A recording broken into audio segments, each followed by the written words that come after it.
BFM Business et CB News présentent Hebdocom, Rebecca Blanc-Lelouch. Bonjour à tous et bienvenue dans Hebdocom. Au programme de cette émission, quelle mission pour le nouveau conseiller en communication d'Emmanuel Macron? Pour en parler en plateau avec nous, nous accueillerons Gaspard Ganzer, ancien conseiller de François Hollande et fondateur de Ganzer Agency. Dans l'actualité, le bras de fer judiciaire entre TF1 et Canal+, une première décision sera rendue le 22 septembre. Julien Casqui nous en dira plus dans son journal. Et puis on s'intéressera au marketing d'influence.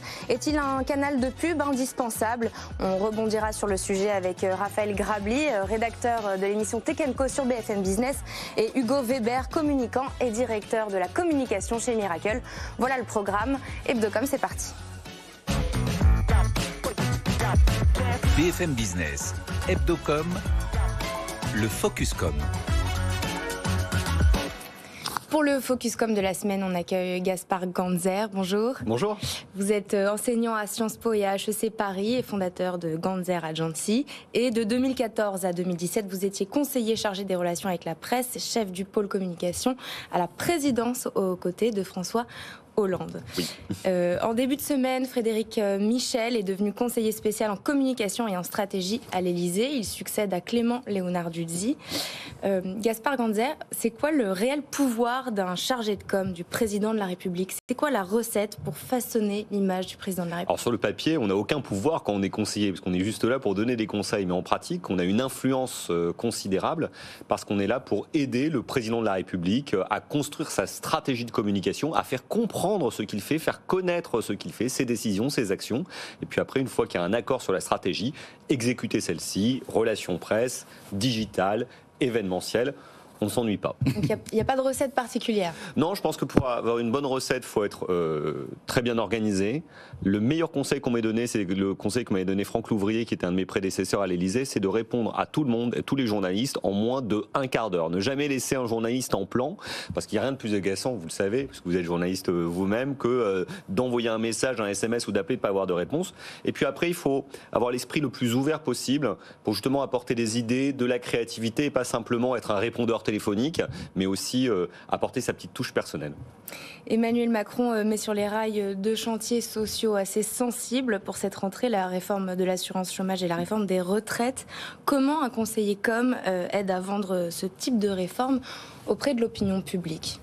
Déjà, il faut toujours considérer que la communication n'a de sens que si elle est au service du fond. Et donc, ce qu'il faut faire, c'est d'abord poser un constat partagé sur la nécessité ou non de faire ces réformes. Mais Emmanuel Macron pense qu'il est nécessaire de les faire pour que l'opinion publique partage le point de vue du président de la République autant que possible et qu'on ouvre le moteur en disant, voilà, c'est pour ces raisons qu'on doit le faire. Et puis après, construire une stratégie qui permette d'associer au maximum toutes les parties prenantes, syndicats, entreprises et peut-être même opinion publique, parlement, pour que la réforme soit conduite ensemble. C'est pas simplement un discours qui tombe du ciel de façon jupitérienne. Pour que ça marche, il faut associer tout le monde.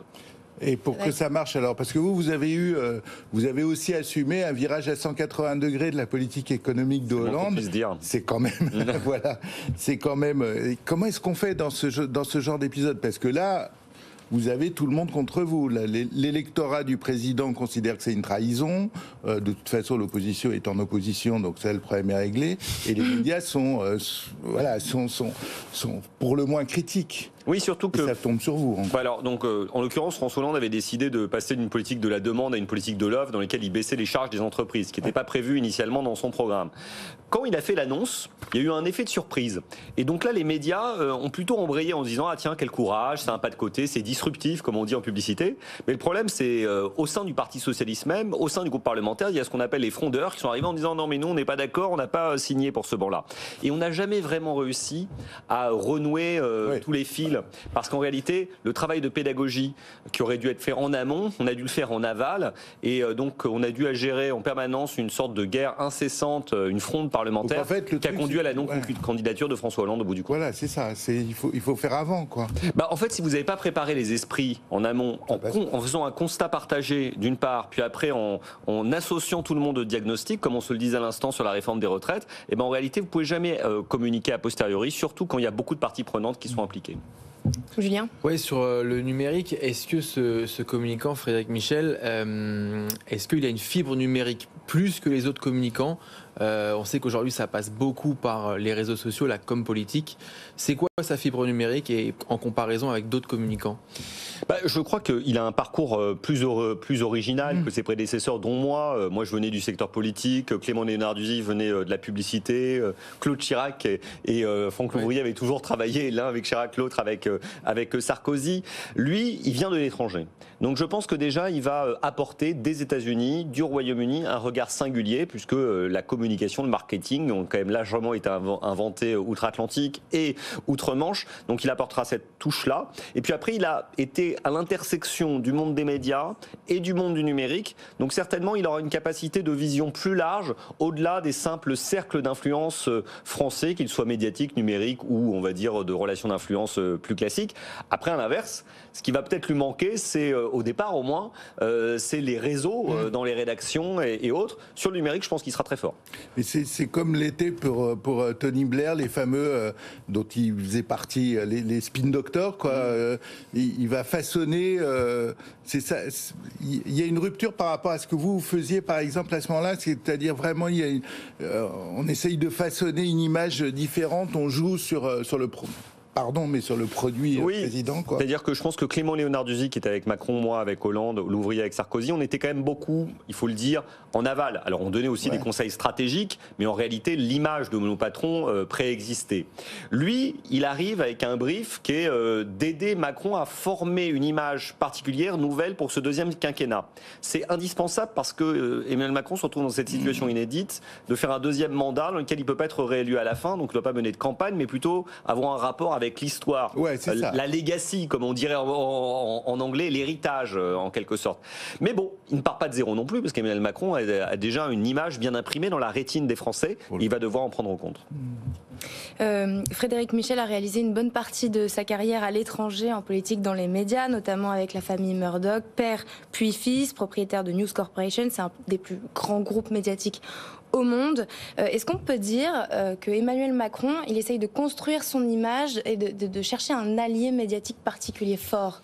Mais je me suis posé la question parce que c'est pas du tout anodin quand même d'aller travailler avec quelqu'un qui travaille avec la famille Murdoch, plus grand groupe de médias au monde, présent sur tous les continents et parfois d'ailleurs avec des méthodes un peu borderline. On se souvient qu'ils avaient été accusés très conservateurs, ils avaient espionné la famille royale. Bon, il y a quand même eu des drôles de choses, mais Frédéric Michel lui suivit ça de plus loin et donc il va apporter sa connaissance du meilleur, j'espère, et certainement pas du pire. Je pense qu'Emmanuel Macron, il est en train certainement de se dire qu'il a besoin aujourd'hui de rayonnement international. Le deuxième quinquennat d'Emmanuel Macron, il est quand même largement, peut-être même en totalité, tourné vers l'Europe, l'international, la gestion des grands conflits internationaux comme on le voit en Ukraine. Et c'est pour ça qu'il prend aussi, à mon avis, un communicant avec une forte empreinte internationale, parce que c'est là qu'il va devoir déployer son image. Puis c'est aussi peut-être pour lui un moyen de rester audible dans ce contexte où il n'a pas la majorité à l'Assemblée. Oui, c'est sûr. C'est-à-dire que je pense qu'Emmanuel Macron, il a quand même beaucoup de handicaps, en tout cas de faiblesses sur le plan national. Il n'a pas de majorité, une croissance économique qui va être moins forte sur le plan national. Donc sa marge de manœuvre va être plus réduite, même s'il a plus d'un tour dans son sac. Alors qu'à l'international, la France reste la France et reste une très grande puissance, membre du Conseil de sécurité de l'ONU, fondateur de l'Union européenne. Et donc la voix de la France, quelle que soit la majorité à l'Assemblée nationale, restera très importante et écoutée. Et Emmanuel Macron, en plus, pourra compter sur le fait qu'il a quand même maintenant l'expérience d'un mandat entier. Il a des réseaux diplomatiques qu'il va pouvoir activer pour agir au niveau international. Puis il sera encore jeune à la fin de son second et dernier mandat, donc peut-être que c'est aussi... Incroyable, il aura moins de 50 ans quand il terminera son mandat. C'est un âge dans lequel les gens songent à peine à devenir président de la République.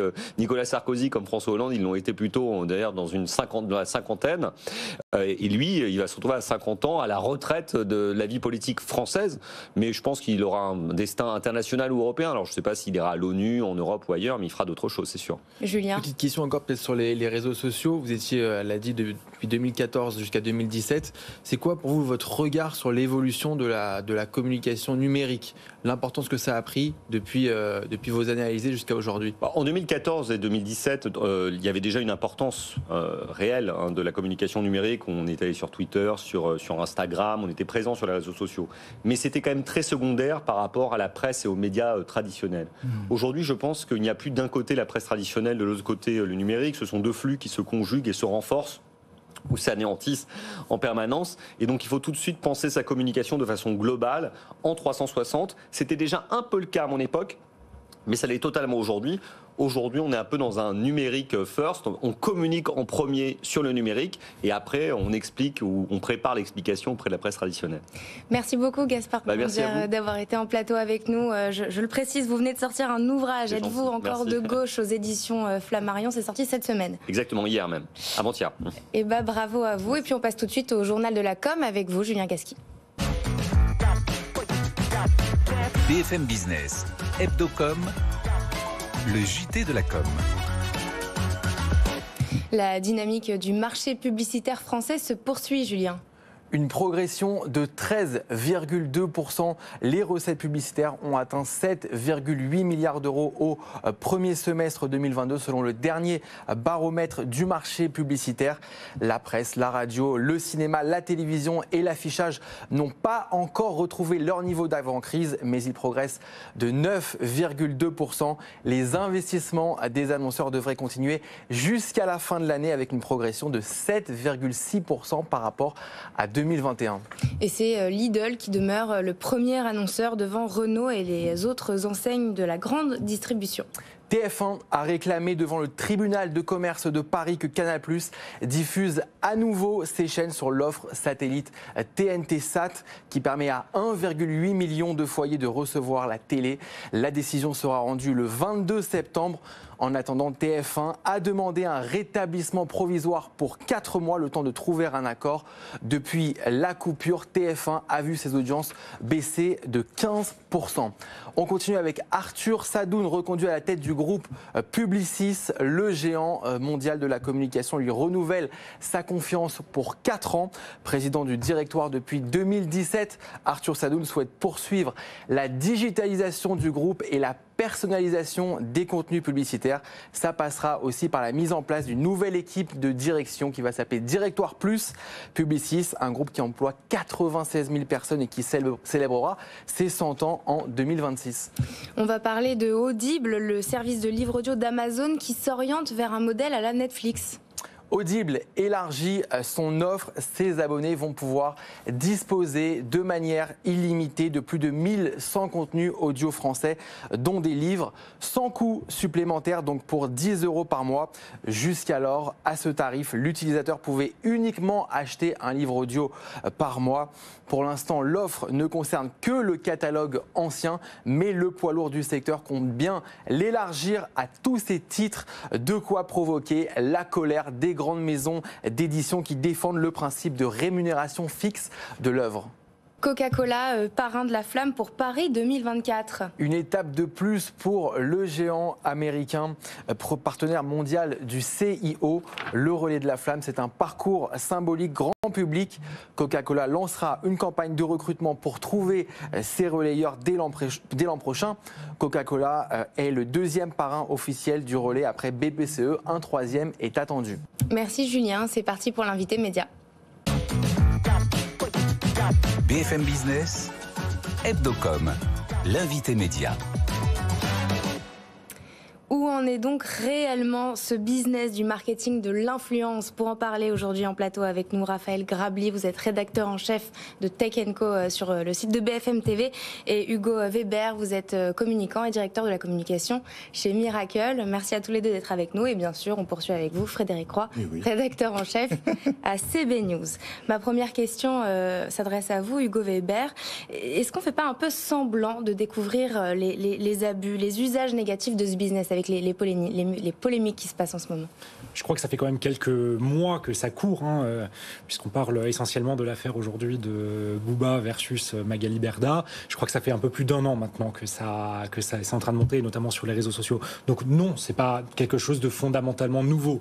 En revanche, ce qui est nouveau, c'est que on met vraiment l'accent sur les dérives du business des influenceurs, comme a pu le démontrer le reportage de Complément d'enquête. Ça vient toucher un peu plus le grand public aujourd'hui, avec effectivement l'accent sur des métiers, des façons de procéder qui sont pas forcément les plus valorisables, ou en tout cas celles qui ont des externalités négatives qui sont extrêmement importantes.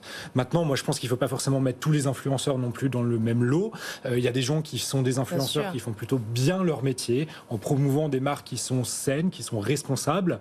Et l'amalgame est de toute façon dangereux par nature. Donc il faut aussi faire le tri parmi les influenceurs qu'il y a sur ce marché-là. Raphaël Grabny. Oui, c'est vrai qu'il ne faut pas effectivement regrouper tout ça. Le business de l'influence, il est extrêmement large. Et ce qui est important, c'est effectivement, on parle de ces influenceurs parce que ils ont en fait de fait une image qui est très propre. Parce que déjà, c'est des gens qui sont spécifiques, qui viennent de la télé-réalité, donc avec une image qui est plus ou moins sulfureuse. Et la preuve finalement, c'est que les marques qui s'associent à ces influenceurs, c'est des marques en général qu'on connaît peu. C'est bien tout le problème. Mais finalement, les grandes marques vont jamais aller voir ces influenceurs. Et je parle pas forcément des marques de luxe d'ailleurs. Les marques de luxe, elles vont faire déjà de la campagne plus classique, même de la campagne, j'ai envie de dire, publicitaire, sans influence vraiment de la campagne de l'achat d'espace sur Instagram. C'est très rare chez les marques de luxe, en propre, j'ai envie de dire. Mais même les marques grand public vont aller chercher des influenceurs qui ont une image très différente. Et effectivement, mais qui vivent du métier de l'influence, qui font les choses, entre guillemets, j'ai envie de dire, plus sérieusement. Il y a des créateurs de contenu exactement, et qui ont un univers et qui créent un contenu identifié et identifiable. C'est-à-dire qu'on va pouvoir segmenter un influenceur. Aujourd'hui, pour une marque, si je regarde, je veux vendre, peu importe, je sais pas, un smartphone ou peu importe un nouveau produit, si je veux aujourd'hui m'adresser à un public, l'influenceur tel qu'on en parle, l'influenceur de télé-réalité, il est très flou, il représente un peu tout et rien. On va forcément aller s'adresser vers des influenceurs qui répondent à certains critères. Je veux lancer un produit écolo, je vais aller vers tel type d'influenceur. Je veux lancer un produit un peu branché, je vais aller vers tel type d'influenceur.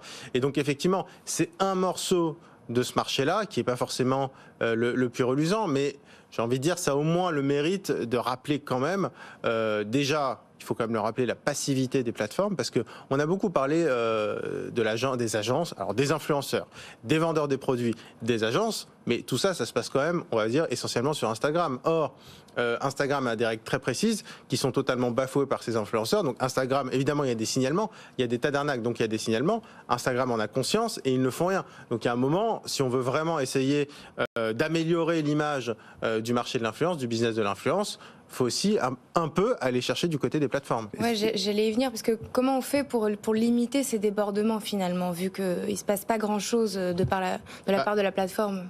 Moi, c'est ce qui me paraît le plus réaliste. Parce que, en fait, le problème, c'est que ça a été expliqué dans le reportage. On parle de contenus qui sont éphémères, on parle de stories, on parle d'influenceurs qui sont à Dubaï, qui vendent des produits avec des boîtes qui sont immatriculées à Malte. Honnêtement, c'est un casse-tête. Le plus réaliste, finalement, c'est de couper à la source. C'est-à-dire, on dit, Instagram, prenez vos responsabilités. Alors, Instagram, ils sont en Irlande. Mais bon, on va dire que c'est une boîte avec laquelle on peut quand même, sur laquelle on peut mettre un peu plus de pression qu'une petite boîte à Malte. On dit Instagram, maintenant vous êtes gentil, vous coupez les comptes, vous faites simplement respecter 1, la loi, 2, vos conditions d'utilisation, et vous faites en sorte de préserver la plateforme. Et ce sera bien meilleur pour l'image d'Instagram, mauvais pour le business, parce que ces influenceurs, c'est des millions d'utilisateurs pour Instagram. Donc vous avez en fait une immense quantité de la publicité diffusée par Instagram qui est diffusée grâce à ces influenceurs. Frédéric ? Ouais. Est-ce qu'il y a déjà une réglementation, outre les plateformes, il y a déjà la RPP, entre autres... qui est théorique. Qui essaye de donner un cadre à ce monde, et manifestement avec difficulté. Parce que quand vous dites, vous avez raison, que les plateformes, Insta est en Irlande, donc bon, on ne peut pas non plus le soumettre aussi facilement. Est-ce qu'il y a aussi un rôle différent, donc au-delà, contraignant, qu'il faudrait... Ça peut se faire qu'au niveau européen. Parce que au niveau européen, on n'a pas le droit d'imposer à Facebook, enfin à Meta, d'avoir un siège social en France. C'est le droit européen. Voilà. Donc à partir de là, il faut qu'on puisse rendre redevable face à la justice, responsable face à la justice, les dirigeants physiques de Meta qui sont en Irlande. Hugo Weber, est-ce que pour vous, le marketing d'influence est un canal de pub indispensable pour les moins de 30 ans aujourd'hui ? Je pense que effectivement c'est assez indispensable pour les moins de 30 ans. Enfin, ça a été très bien expliqué dans le reportage. Hein. Je pense qu'on voit à un moment donné les stats des vidéos de Magali Berda, notamment de sa vidéo avec Emmanuel Macron, où elle s'adresse effectivement à une cible qui est entre 18 et 34 ans. Donc effectivement, lorsqu'on veut toucher des personnes physiques et qu'on est dans un business B2C, on a tout intérêt effectivement à utiliser des influenceurs à un moment donné pour toucher la cible qu'on souhaite avoir. En revanche, là où je mettrai un point d'alerte, c'est sur l'utilisation du mot dropship, qui est souvent utilisé et associé aux influenceurs, en disant les influenceurs font du dropship. En fait, en tant que tel, non, ils ne font pas du dropship. Le dropship, c'est un business model qui est utilisé par un certain nombre de distributeurs et depuis très longtemps. C'est pas quelque chose de nouveau. En français, ça s'appelle la livraison directe fournisseur ou la livraison directe du distributeur. Ça a beaucoup d'avantages, notamment en termes de gestion de stock ou même des avantages écologiques, de ne pas faire transiter par plusieurs livraisons d'un manufactureur, d'un distributeur vers un client final. Et en fait, ce que font les influenceurs aujourd'hui, c'est pas du tout du dropshipping. C'est en fait de la publicité, c'est du marketing d'influence, comme c'est justement bien dit. Et les deux notions doivent être bien séparées aujourd'hui. Raphaël ? Oui, ce qu'on reproche justement, effectivement, le principe du dropshipping, c'est de dire je vends un produit que moi ensuite je commande sur AliExpress pour faire simple, mais plein d'autres fournisseurs, et je le renvoie, il n'y a pas de problème. Si ce produit il est à 5 € chez AliExpress et je dis je vous le vends à 10 €, c'est le fruit de je paye mon travail. Le problème des influenceurs, et ce qu'il leur reprochait légalement, c'est de dire ce produit que eux connaissent, donc ils connaissent le prix qui est à 5 €, je vais dire que je le fais à 30 € au lieu de 70 €. Là, évidemment, il y a une tromperie. Ça, c'est puni par la loi. Donc, c'est pas le concept. Effectivement, il y a un peu un abus de langage parce que, en soi, le dropshipping n'est pas illégal. Et d'ailleurs, il peut être effectivement. Ça existe déjà dans la réalité. Avec oui, mais même d'ailleurs, quand il est fait intelligemment, il y a des économies de stock. Donc, ça peut permettre, de faire baisser les coûts pour le consommateur final. Et puis, quand on est en face d'un vrai industriel qui fait du dropshipping, là, il y a un principe de curation, de confiance. C'est-à-dire qu'on a, peu importe, une grande marque qui va faire du dropshipping. On va avoir confiance en cette marque pour pas nous livrer n'importe quoi. Donc ça, il n'y a pas de problème. Mais quand, évidemment, il n'y a plus ça, il n'y a plus ce tiers de confiance d'une part, et de deux, on nous ment totalement sur le prix, et on nous fait croire qu'il y a un prix barré qui n'a absolument aucun lien avec la réalité, là, on est dans l'escroquerie pure et dure. Frédéric ? Quand même un petit peu gênant, tout ce que vous décrivez. C'est ce qui se passe. Non, bien sûr, mais je veux dire, alors du coup, par rapport à un spot je suis une marque, j'ai le choix entre un spot de pub et un influenceur. J'ai un produit à vendre. C'est quoi qu'il Non, mais il y a 1000 façons de faire des campagnes d'influence de façon extrêmement intelligente. Moi, je connais des tas d'influenceurs. Parce que là, il faut quand même rappeler, on parle des influenceurs de télé-réalité. Oui. Voilà. Maintenant. Enfin, ils sont assez dominants en nombre d'abonnés, bon, même si les nombres d'abonnés n'est pas forcément et de bruit réalité. Médiatique, quoi. Mais sur le marché de l'influence, on a des centaines d'influenceurs, on a aussi des micro-influenceurs. Aujourd'hui, je suis une marque. Alors encore une fois, il y a la problématique entre guillemets des marques de luxe qui est très particulier parce qu'ils ont un univers. Mais je suis une marque grande conso classique. Aujourd'hui, j'ai à peu près tout ce que je veux. C'est-à-dire, en fait, finalement, chaque influenceur correspond à une tonalité d'une publicité qu'on ferait à la télé ou ou peu importe, ou sur le web. Donc, l'offre en influenceurs, elle est très importante, mais d'influenceurs sérieux qui font les choses sérieusement. Il y en a énormément. Simplement, il y a ce problème des influenceurs de télé-réalité qui sont starisés. Et qu'on va retrouver régulièrement sur les réseaux sociaux. Mais l'offre d'influence, aujourd'hui, il y a clairement la place pour faire du marketing d'influence de façon totalement réglo, on va dire. Merci beaucoup, Raphaël Grabli. Vous êtes rédacteur en chef de l'émission Tech & Co à retrouver sur le site de BFM TV. Et merci, Hugo Weber. Vous êtes communicant et directeur de la communication chez Miracle. C'est l'heure de notre chronique média, de votre chronique média. Frédéric Roy. BFM Business, Hebdocom. La chronique média. C'est donc l'heure de la chronique média de Frédéric Roy, rédacteur en chef CB News. Frédéric, comment ça va ? Mais ça va très bien, et vous ? Bah oui, très bien. Oui, alors figurez-vous que nous deux, on est plutôt des exceptions dans notre profession, celle de journaliste, parce que je suis tombé sur une étude qui est sortie cette semaine de l'agence Oxygène auprès de 1500 journalistes, qui montre que plus de la moitié de nos confrères se dit très préoccupés, voire carrément surchargés par leur travail. Ils reçoivent de plus en plus de communiqués, de presse, plus de 100 par jour, disent-ils, ce qui leur demande évidemment de plus en plus de temps pour trier les bons des inintéressants, les conférences de presse, les déplacements. Soyons clairs, le 3/4 des journalistes interrogés dans cette enquête estiment que leurs conditions de travail se sont dégradées. La principale raison évoquée, c'est la réduction des effectifs, alors que parallèlement, l'information augmente de plus en plus. Donc évidemment, ça engendre pression et stress. Oui, dis donc, ça va pas fort. Non, c'est vrai, mais rassurez-vous, tout n'est pas perdu, heureusement. Tout va pas si mal. Ainsi, d'une part, le télétravail semble un peu avoir joué un rôle de soupape pour alléger un petit peu la pression de l'information, mais surtout, les journalistes reconnaissent qu'aujourd'hui, l'information est plus facile à trouver qu'elle ne l'était avant l'apparition des réseaux sociaux. En effet, cette étude met en lumière le fait que la plupart de nos confrères, d'entre nous, trouvent sur les plateformes une bonne source d'information. Alors évidemment, il faut trier là aussi cette information entre les bonnes, les vraies, les fausses, les vérifications. Le paradoxe, c'est que c'est à la fois une source et à la fois un concurrent. Pour 55% des journalistes interrogés, ils considèrent que c'est aussi un concurrent. Et pour ne rien arranger, les journalistes qui font leur boulot, c'est-à-dire justement qui trient ces fake news, qui font attention à ne donner que le bon, eh ben ils sont considérés comme ceux qui désinforment, alors qu'ils sont le rempart contre cette tendance. Mais c'est injuste. Oui, c'est injuste, mais c'est l'ultime paradoxe de cette enquête. Malgré tous ces désagréments, ils sont 85% à avouer, reconnaître que s'ils devaient recommencer, ils choisiraient comme métier d'être journaliste. Si c'était à refaire.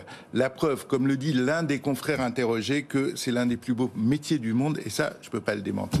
Je suis d'accord avec vous. Merci Frédéric Roy. Merci à tous de nous avoir écoutés ou regardés. Puis je vous donne rendez-vous la semaine prochaine, le week-end prochain sur Hebdocom. Prenez soin de vous. Bon week-end sur BFM Business. Hebdocom sur BFM Business.